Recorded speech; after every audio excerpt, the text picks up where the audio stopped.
As regras do ar.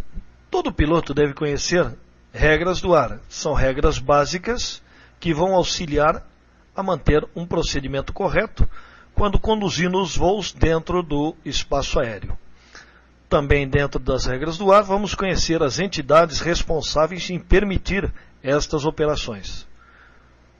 As regras do ar são aplicadas a todas as aeronaves de matrícula brasileira, onde quer que se encontrem, desde que, é claro, não exista conflito com regras internacionais. Para tanto, quando se voa para o exterior, o piloto deve estar ciente das diferenças aplicadas em cada país através dos manuais pertinentes. As regras do ar se aplicam a todas as aeronaves que operem no espaço aéreo brasileiro e que cumpram regras de voos visuais ou regras de voos por instrumentos. A responsabilidade pelo cumprimento das regras do ar será do piloto em comando, que terá autoridade decisória dentro de uma aeronave, sendo responsável por tudo que esteja relacionado à segurança do voo. Qualquer desvio dessas regras somente será aceito quando necessário para o atendimento de exigências de segurança. Todo piloto, especialmente o piloto em comando, deverá ter conhecimento prévio das informações necessárias ao cumprimento do seu voo e a rota pretendida, planejando o que diz respeito à meteorologia, condições de operacionalidade das instalações de tráfego aéreo, funcionamento de aeródromos, auxílios rádio e luminosos, combustível, que deverá ser o mínimo exigido para uma etapa a ser percorrida. Os órgãos de tráfego aéreo vão considerar a priori que o planejamento feito pelo piloto segue as exigências da regulamentação em vigor. De acordo com o que foi estabelecido nas regras do ar, nenhum piloto poderá pilotar ou tripular uma aeronave sob efeito de bebidas alcoólicas, intoxicantes, drogas ou narcóticos, ou algo que possa até influenciar a sua capacidade psicomotora ou capacidade de ação. No conteúdo básico das regras do ar constam as regras gerais, que dizem respeito à proteção de pessoas e propriedades no solo. Assim, nenhuma aeronave poderá ser operada de forma imprudente, de maneira a colocar em risco a segurança de pessoas ou propriedades de terceiros. Alturas mínimas devem ser observadas.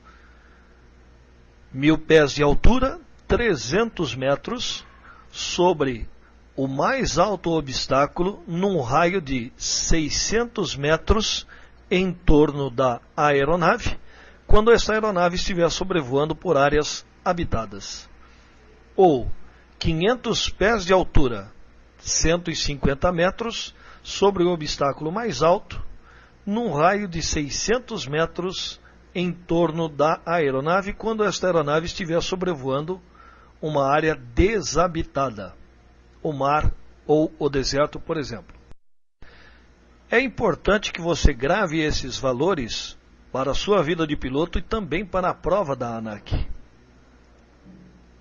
Sobre áreas habitadas é proibido o voo a menos de 1.000 pés, 300 metros, sobre o mais alto obstáculo e dentro de um raio de 600 metros em torno da aeronave. Em lugares desabitados, áreas desertas, por exemplo, ou sobre o mar, é proibido o voo a menos de 500 pés, corresponde a 150 metros, sobre o mais alto obstáculo, também dentro de um raio de 600 metros em torno da aeronave. Estas regras são específicas para aviões. As alturas mínimas de helicópteros são diferentes e serão vistas na síntese de regulamentos para helicópteros ao final do curso. No capítulo Regras do Ar, temos o conceito de níveis de cruzeiro, que são níveis que devem permanecer constantes durante uma etapa considerável do voo em rota. Estes níveis podem ser referenciados a altitudes ou em níveis de voo, chamados flight levels. Para conduzir um voo em altitudes, por exemplo, a aeronave deverá estar voando abaixo da altitude de transição de um determinado local, bastando que para isso tenha ajustagem no altímetro de bordo correspondente ao valor QNH. Voando acima desta altitude, ou altitude de transição, voará em níveis de cruzeiro, níveis de voo, flight levels, com ajuste correspondente ao valor QNE 1013.2. Vamos ver esses valores posteriormente. Vamos falar aqui sobre os níveis de cruzeiro. Os níveis de cruzeiro ocorrem em função do rumo magnético do voo pretendido. Durante o voo, o piloto deverá seguir um nível em conformidade assim com o rumo magnético a ser voado. E se este rumo magnético estiver entre 000 graus e 179 graus magnéticos, o piloto vai escolher um nível ímpar, ou seja, um nível de voo cujos dois primeiros números comecem com um algarismo ímpar. Observando-se a tabela, vamos ver que ele poderá escolher entre os níveis 035 e 135. Se o rumo magnético estiver entre 180 graus e 359 graus magnéticos, o piloto vai escolher um nível par, conforme mostrado na tabela da figura. O nível de voo 145 é o nível de voo mais alto permitido para a prática dos voos visuais no Brasil. Quanto aos níveis de cruzeiro e recapitulando o que foi visto, se você escolher voar num rumo entre 180 graus a 359 graus magnéticos, deve optar por voar em um nível par.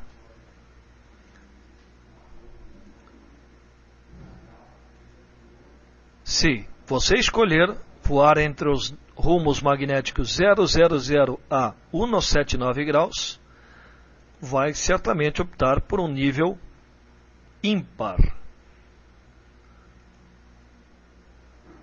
Repare que todo voo visual, o final do nível de voo, ou par ou ímpar, é o final 5.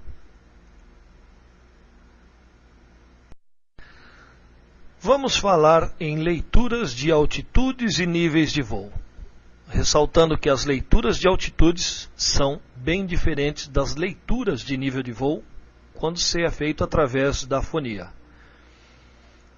Temos a altitude de transição, abaixo da qual vamos ter leituras de altitudes, por exemplo, 3.200 pés.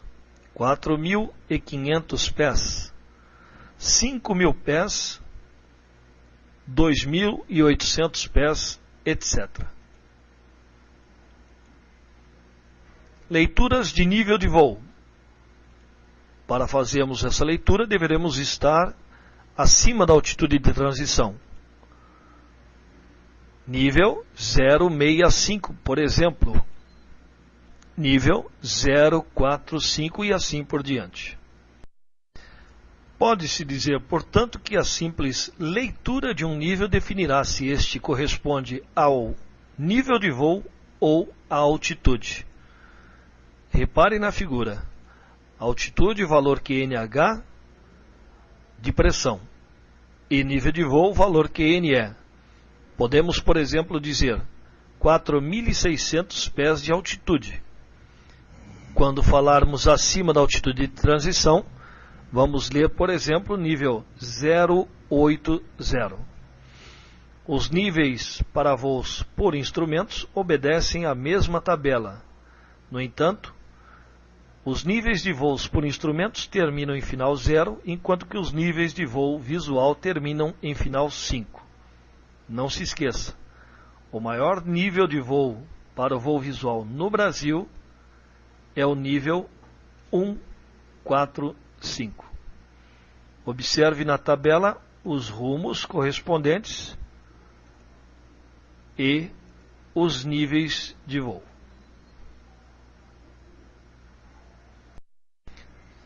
Ainda falando em regras do ar, vamos falar em autorizações especiais concedidas pelas autoridades aeronáuticas. Nesse caso, o SRPV ou SINDACTA, da jurisdição da área, para voos de pulverização, lançamento de objetos, reboque de faixas, reboque de aeronaves, voos acrobáticos e lançamento de paraquedistas. Esses voos dependem da autorização do SRPV ou do SINDACTA. Outra regra importante das regras do ar trata da prevenção de colisões em voo. Para prevenir colisões, é importante não descuidar da vigilância a bordo das aeronaves durante um voo, seja ele visual ou instrumentos. Recomenda-se aos pilotos que façam manobras evasivas, caso seja requerido. Para que seja evitada colisão em voo, segundo as regras do ar, nenhuma aeronave poderá voar tão próxima a outra que cause risco de colisão. Não existe uma distância mínima regulamentar. Quando for o caso, aeronaves de esquadrilhas deverão ter autorização da autoridade aeronáutica competente. Aeronaves militares, autorização do comando da unidade militar subordinado e aeronaves civis, autorização da ANAC ou do SERAC de sua região. De acordo com as regras do ar, uma aeronave terá o direito de passagem, devendo conservar seu rumo e velocidade, não fugindo, é claro, a responsabilidade de efetuar qualquer manobra evasiva. Esta aeronave, com a preferência, poderá passar por cima, pela frente. As seguintes recomendações são feitas para o caso de proximidades de aeronaves. Aproximação de frente. Se duas aeronaves se aproximarem de frente ou quase de frente, as duas deverão alterar seus rumos para a direita. Quando duas aeronaves convergirem em níveis ou altitudes aproximadamente iguais, deverá ceder passagem à aeronave que tiver a outra à sua direita, desde que sejam de mesma categoria. Por falar em categoria, existem prioridades válidas para esse caso, como a categoria dos balões, que são os primeiros na preferência, os planadores, que vão ceder passagem somente aos balões, os dirigíveis, que cedem lugar aos planadores e aos balões, e finalmente aeronaves ditas propulsadas mecanicamente, são as mais pesadas que o ar, que devem ceder passagem a todos os que foram citados. Cumprindo o propósito de se evitar colisões durante o voo, são instaladas nas aeronaves luzes anticolisão. Os aviões geralmente chamam a atenção de pessoas ou de outras aeronaves através destas luzes, principalmente, é claro, à noite. Algumas dessas luzes são fixas e outras, chamadas de navegação, piscam continuadamente. Cada uma delas possui uma finalidade específica, local de instalação e a cor correspondente. A intensidade obedece aos padrões de instalação pré-estabelecidos em normas internacionais. Assim temos as luzes da asa direita, a luz verde, da asa esquerda, a luz vermelha, e na cauda a luz será branca. As luzes de anticolisão auxiliam na prevenção de colisões. Assim, uma luz vermelha à direita e uma luz verde à esquerda sugere que a aeronave está se aproximando de frente e que os pilotos deverão desviar os seus rumos. A aeronave que tem a outra à sua esquerda verá a luz verde, sugerindo que a preferencial é a sua. Na cauda, a luz branca só será vista em um ângulo inferior a 70 graus. Para se evitar colisão numa ultrapassagem, é necessário que se defina a aeronave ultrapassadora, que é aquela que se aproxima por trás de outra num ângulo inferior a 70 graus, este ângulo formado com o eixo de simetria da aeronave que será ultrapassada.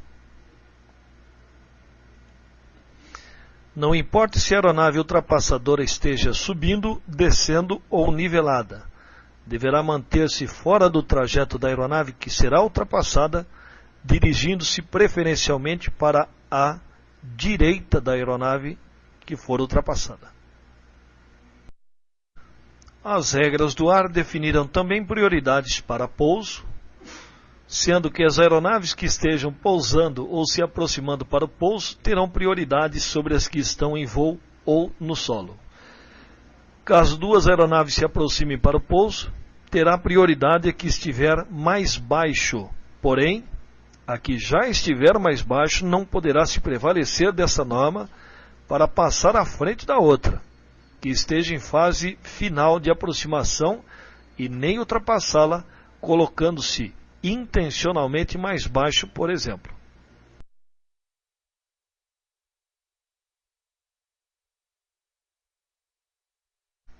Já na prioridade para a decolagem, segundo as regras do ar, toda aeronave que estiver taxiando na área de manobras de um aeródromo deverá ceder passagem às aeronaves decolando ou que estejam taxiando com intenções de decolar.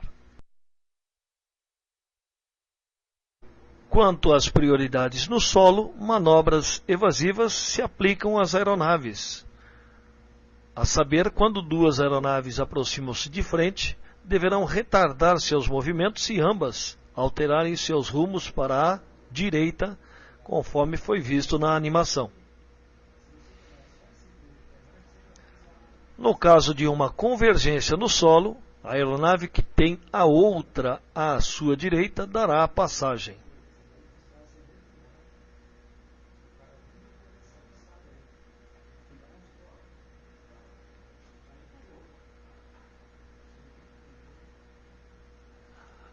No caso de uma ultrapassagem no solo, a aeronave ultrapassadora deverá manter uma distância segura da outra, pois a aeronave que está sendo ultrapassada terá o direito de passagem, conforme está sendo visto na imagem. Segundo as regras do ar, as seguintes prioridades para pouso foram definidas: planadores, aeronaves em serviço aeromédico ou conduzindo enfermo ou ferido grave, aeronaves em operação de busca e salvamento, missão SAR, aeronaves em operação militar em missão de guerra, aeronaves transportando o presidente da República, aeronaves em operação militar, manobras militares, e as demais aeronaves. Todos devem ceder passagem a qualquer aeronave em emergência. Nas prioridades para a decolagem, temos que a aeronave que estiver em táxi na área de manobras deverá ceder passagem às aeronaves que estiverem decolando ou taxiando para decolar. Prioridades para a decolagem temos aeronaves em operação militar, primeiro em missão de guerra real e em segundo lugar as de interceptação e escolta. Em segundo lugar, aeronaves em serviço aeromédico, conduzindo enfermo ou ferido grave. Posteriormente, aeronaves em operação de busca e salvamento. Em quarto lugar, aeronaves transportando o presidente da República, aeronaves em operação militar, manobras militares somente, e finalmente as demais aeronaves.